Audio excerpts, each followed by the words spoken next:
welcome to my podcast where I debunk historical misconceptions. In today's episode, in fact, the first and probably only episode, I will be talking about the Alamo. First, we did not win the Alamo. Some people actually think we won the Alamo because of how positive it has been spun. We were so far off from winning that we wouldn't have even won if we had 5 times the amount of troops. More on that later, but there were actually, however, skirmishes and bombardment throughout the 13 days.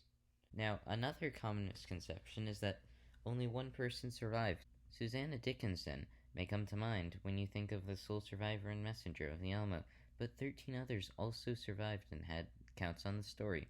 The next common misconception is that the battle lasted for 2 days. Some people actually even think it lasted for 13, which is just absolutely ridiculous. We fought for 90 minutes, not 13 days straight. There were skirmishes daily and bombardment during the 13 days, though. Another myth is that the US were the good guys, but it wasn't quite as black and white. So first, let's go over some of the main reasons for them wanting independence. 1. Mexico was a totalitarian government, and that normally isn't good. So that's a good reason for them wanting independence. Next, they were also fighting for slavery. Slavery definitely isn't good. And for the final reason, most people who were fighting were from the US, and they had a choice to move to Mexico. They didn't have to follow the laws because they didn't have to move there, and they also could have even left. And it's hard to say that they are doing the right thing knowing those facts.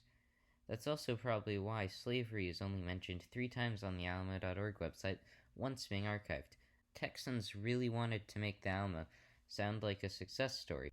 Next up, we have a bit more of a light-hearted one. It is unconfirmed if Davy Crockett even had or played the fiddle at the Alamo. Most comm sites say that he didn't, but the Alamo.org site says he might have, which I might be able to fly. It's actually not that lighthearted.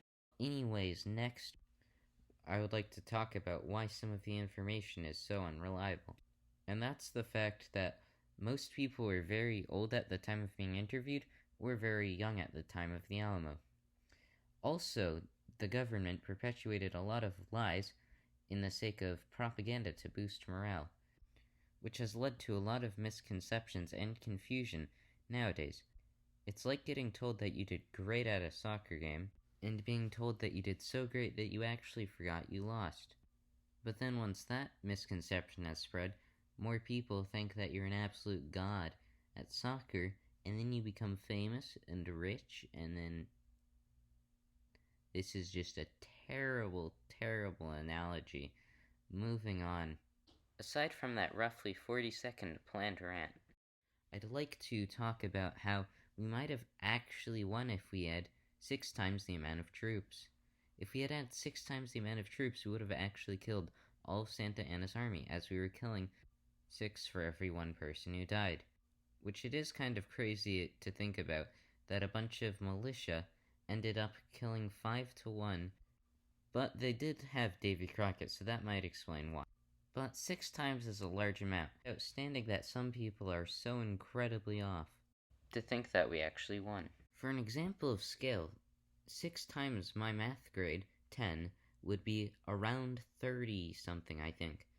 And speaking of large arbitrary numbers that definitely aren't meant to waste time, today's sponsor is LPDLM, or Logan's Pump and Dump Limited. We sell NFTs of procedurally generated 1D worlds, barcodes, for $10 plus 0.0000001% stock in the business.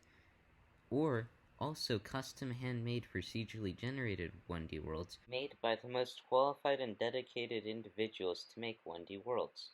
Price of $100 and 0.000000001% stock. And we promise for the first scam victim, customer, that our market cap evaluation will go up by 1,000,000,000%. Next, we have some Rasputin type stuff, which is that James Bowie died fighting, when in fact there are varying accounts at what happened. There's not much information proving it true or false.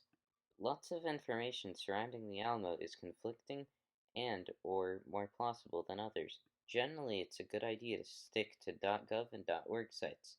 So, this is when I will now be listing my sources: americaslibrary.gov, thealamo.org, and pbs.org.